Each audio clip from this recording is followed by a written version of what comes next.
Hivi ushawahi kujiuliza kwa nini nchi ya Afrika ya Kusini ni Afrika ya Kusini na sio Afrika ya Kaskazini? Nimemaliza kwa mara nyingine kusoma kitabu cha mwandishi nguli wa Afrika, Profesa Ali A. Mazrui, na ndani ya kitabu hicho anauliza swali muhimu sana. Afrika iko wapi? Sasa, wakati hilo linaonekana ni swali dogo na mtu anaweza akalichukulia ni swali la kawaida, ni swali ambalo kuelewa jibu lake unatakiwa kuwa na tafakuri ya kina sana. Ni jibu ambalo linahitaji uwe na uelewa mpana kwamba majina yanayopewa maeneo au pamoja na mipaka inayochorwa katika maeneo inakuwa ni kwa ajili ya maslahi fulani, hasa inapokuja katika bara la Afrika ambalo kuanzia kuanzishwa kwa mipaka yake katika karne ya 19 na kuendelea hakujawahi kuwa na manufaa kwa Waafrika wenyewe walio ndani ya bara. Lakini hayo yote yanaweza kufanywa kinyume chake ikiwa Waafrika wenyewe tutaamua kufanya mabadiliko katika hata namna ya kufikiri baadhi ya mambo ambayo yamewekwa na hatujui kwa nini yamewekwa, au tunajua lakini tunadharau.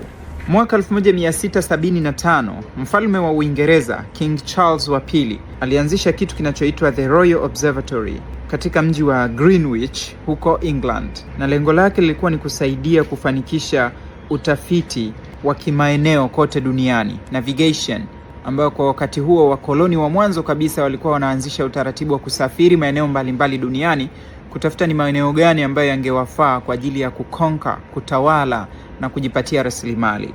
Kufikia mwaka 1880 Greenwich Mean Time au GMT, ambayo leo hii ndio inatumika kama kipimo cha wakati, ilianzishwa na kurasimishwa japo kwa matumizi ya Uingereza pekee. Lakini miaka minne baadaye, mwaka 1884, ikawa imepitishwa rasmi katika mji wa Washington DC katika kikao kilichokaa na kuamua kwamba huo ndio utakuwa muda maalum na rasmi kwa dunia nzima.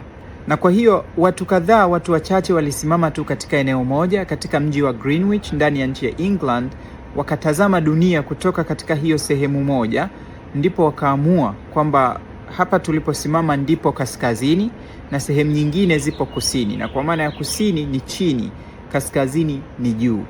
Na kwa maana nyingine ukiangalia hata katika ramani unaona kwamba Ulaya iko juu na Afrika iko chini.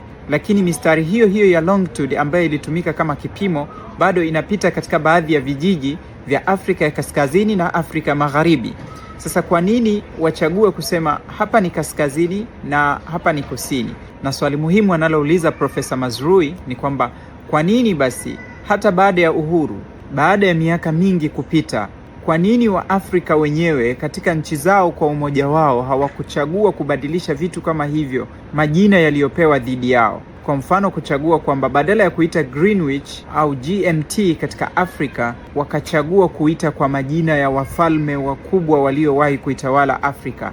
Kwa mfano, kuita Songhai Mean Time. Mji wa Songhai, mji mkubwa katika nchi ya Mali, unafahamika na kwamba ulikuwa mji mkubwa sana na mpaka leo historia yake bado haijafutika.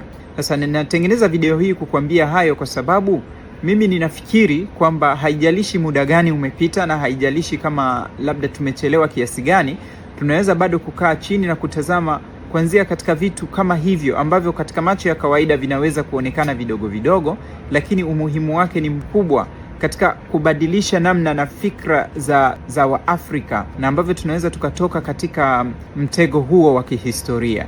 Kwa hiyo hapa hoja ya Profesa Mazrui ni kwamba ungeweza kusimama katika mji wa Greenwich, bado ungeweza kusema hapa tuliposimama ni kusini na sehemu ile tunakotazama kule mbele ni kaskazini. Kwa hiyo Afrika ingekuwa iko juu kaskazini na Ulaya ikawa kusini. Mwingine atauliza, kwani kuna madhara gani? Majina kama hayo yana shida gani? Lengo la video hii ni kutukumbusha kwamba bado kuna uwezekano wa kuandika tena historia yetu. Tunaweza kushika kalamu tukaandika historia inayotuhusu kwa manufaa ya watoto na vijana walio katika ardhi ya Afrika na kwa manufaa ya miaka mingi zaidi ijayo. Lakini ili haya yote yafanikishwe, ni lazima kushawishi vitu kama hivi vifundishwe shuleni. Watoto wafundishwe maana ya ardhi yao, kuanzia majina mpaka rasilimali zilizomo, mpaka faida za majina na rasilimali hizo.